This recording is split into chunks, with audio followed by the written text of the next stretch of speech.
Halo teman-teman Steples, selamat datang di channel Step Learning Center. Di channel ini kita akan belajar mengenai berbagai macam hal. Nah, khusus video kali ini kita akan mengenal lebih dalam mengenai CEFR. Teman-teman Steples pernah merasa bingung gak sih saat diminta menentukan level kecakapan berbahasa Inggris kalian dalam sebuah form? Barangkali kamu pernah ragu untuk menentukan apakah keterampilanmu masih tergolong pemula, menengah, atau justru sudah mahir. Sebenarnya, dengan mengetahui CEFR, kamu dapat mengatasi masalah tersebut.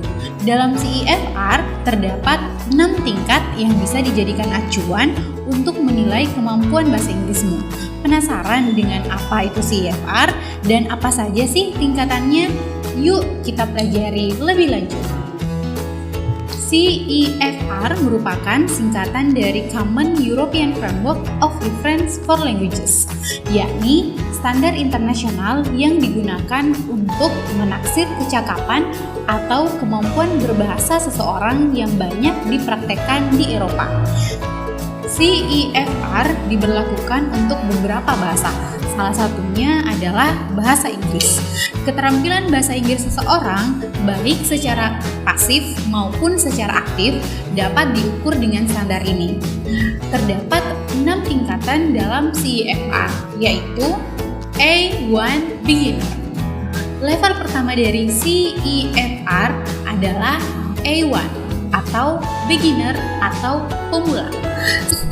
Seseorang yang berada di level ini mempunyai kemampuan bahasa Inggris yang masih sangat dasar. Pemahaman dan penggunaan bahasa Inggris hanya seputar kosakata yang umum dan kalimat yang sederhana. A2 Elementary. Pada level kedua CEFR yang disebut dengan A2 atau elementary atau dasar, kemampuan bahasa Inggris seseorang tercermin dari interaksi dalam bahasa Inggris yang masih terbatas. Jadi, orang-orang dengan level A2 atau elementary dapat berkomunikasi dengan bahasa Inggris, tapi pembahasannya hanya mencakup hal-hal tertentu yang telah dikuasai. Misalnya, seseorang yang dapat memahami cerita pendek yang didengar dan seseorang yang dapat bercerita tentang lagu favoritnya. B1 Intermediate. Melangkah ke tingkat berikutnya, level ketiga ini dikenal dengan sebutan B1 atau Intermediate atau menengah. Pada level ini, seseorang bisa berbahasa Inggris secara pasif dan aktif dengan topik yang lebih variatif daripada level sebelumnya, baik dalam situasi informal maupun formal, tetapi masih terbatas. Contohnya, dapat bercakap-cakap tentang cita-cita dan gaya hidup, hingga mengikuti wawancara kerja dalam bahasa Inggris.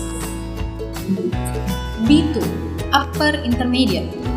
Di level keempat dari CEFR, kamu bisa menyebutnya dengan B2 atau Upper Intermediate atau menengah atas.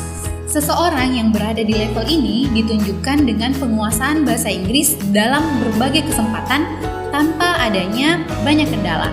Biasanya akan terlihat bahwa orang tersebut mampu memahami dan mempraktekkan bahasa Inggris yang relatif kompleks. Salah satu contohnya adalah dapat membuat teks tentang topik-topik sosial dengan penjelasan yang detail. C1 Advanced. Level kelima dalam CEFR adalah C1 Advanced atau lanjutan.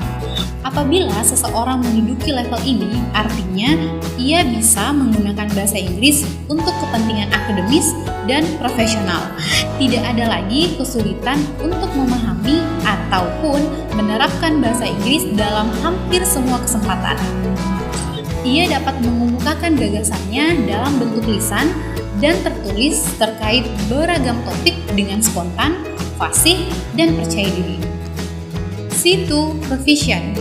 C2 atau Proficient atau ahli adalah level ke-6 sekaligus terakhir dari CEFR. Seseorang yang berada di level ini memiliki posisi yang setara dengan native speaker atau penutur asli. Itu berarti yang bersangkutan dapat memakai bahasa Inggris dalam situasi dan kondisi apapun. Kira-kira teman-teman ada di level yang mana nih? Setelah mengetahui tingkat kemampuan bahasa Inggrismu, selanjutnya kamu bisa menyesuaikan apa saja yang perlu dipelajari supaya terus berkembang. Sekian untuk video kali ini teman-teman. Jangan lupa like, comment, and subscribe. Terima kasih dan sampai jumpa di video selanjutnya.